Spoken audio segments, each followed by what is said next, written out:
Assalamualaikum sahabat dakwah. Kita bukan saja tidak dapat menahan kesusahan dan penderitaan sebagaimana penderitaan Nabi SAW dan para sahabatnya dalam menyebarkan agama ini. Bahkan keinginan untuk melakukan pun sulit bagi kita. Kisah kehidupan mereka telah banyak ditulis dalam kitab-kitab sejarah, namun sangat jauh untuk diamalkan dalam kehidupan kita. Bahkan kita sangat malas untuk sekedar mengetahui tentang kisah kehidupan mereka. Semoga dengan mendengarkan kisah ini menjadi sebab keberkahan. Perjalanan Rasulullah SAW ke Taif.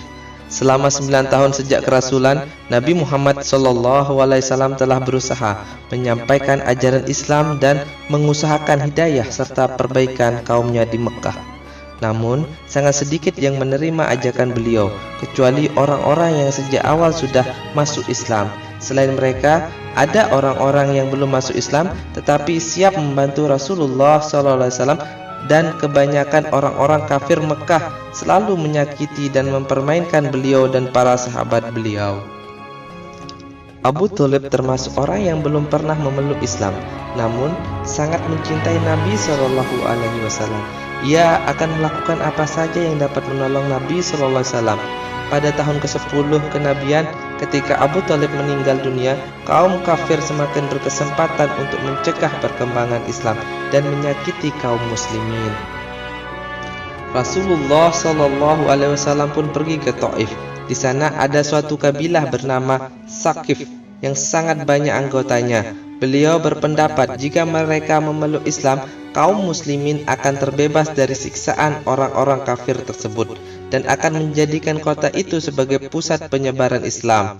Setibanya di Taif, Nabi SAW langsung menemui 3 orang tokoh masyarakat dan berbicara dengan mereka, mengajak mereka kepada agama Allah dan mengajak mereka agar membantu Rasulullah SAW.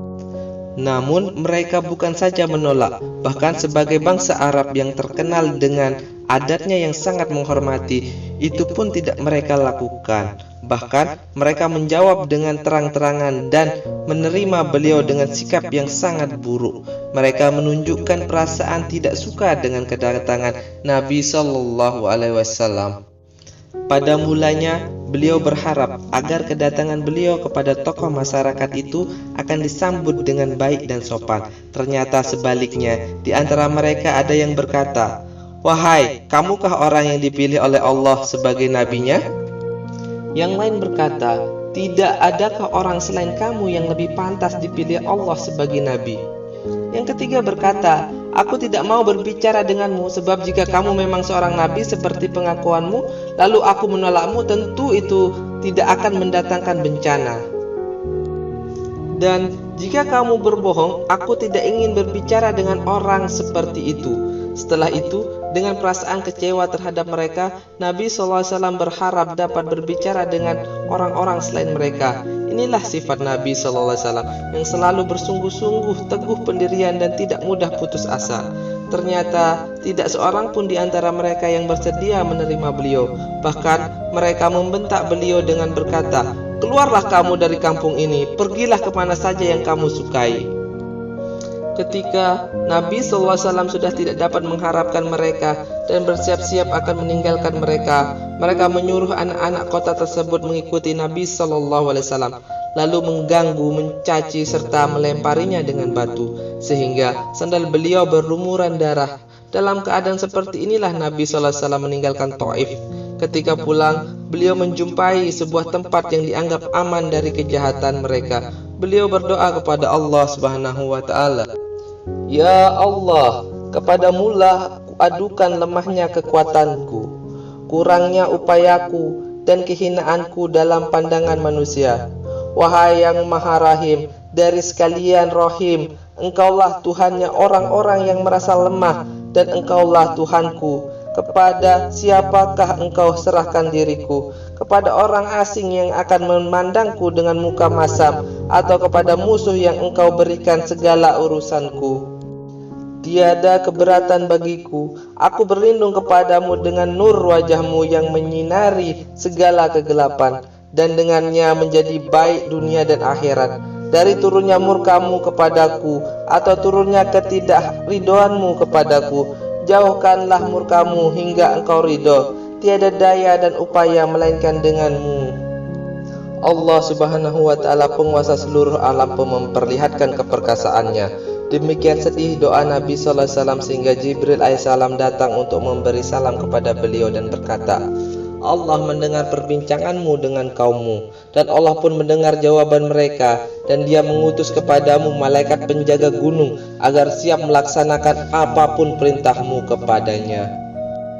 Malaikat itu pun datang dan memberi salam kepada Nabi sallallahu alaihi wasallam seraya berkata, apapun yang engkau perintahkan akan kulaksanakan. Bila engkau suka, akan kubenturkan kedua gunung di samping kota ini, sehingga siapa saja yang tinggal di antara keduanya akan hancur binasa. Jika tidak, apapun hukuman yang engkau inginkan, aku siap melaksanakannya.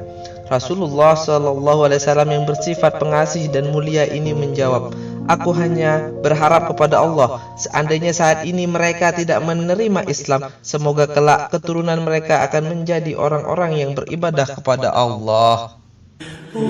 Demikianlah akhlak Nabi yang mulia. Kita mengaku sebagai pengikutnya, namun kita ditimpa sedikit kesulitan atau celaan, kita langsung marah, bahkan menuntut balas umur hidup. Kezaliman dibalas dengan kezaliman, sambil terus mengaku bahwa kita adalah umat Nabi Sallallahu Alaihi Wasallam. Padahal dengan pengakuan itu seharusnya segala tindak laku kita mengikuti beliau. Jika mendapat kesulitan dari orang lain, Nabi Sallallahu Alaihi Wasallam tidak pernah mendoakan keburukan dan tidak pernah berkeinginan menuntut balas.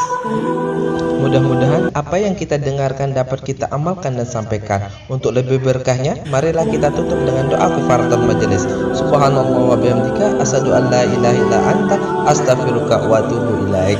Assalamualaikum warahmatullahi wabarakatuh.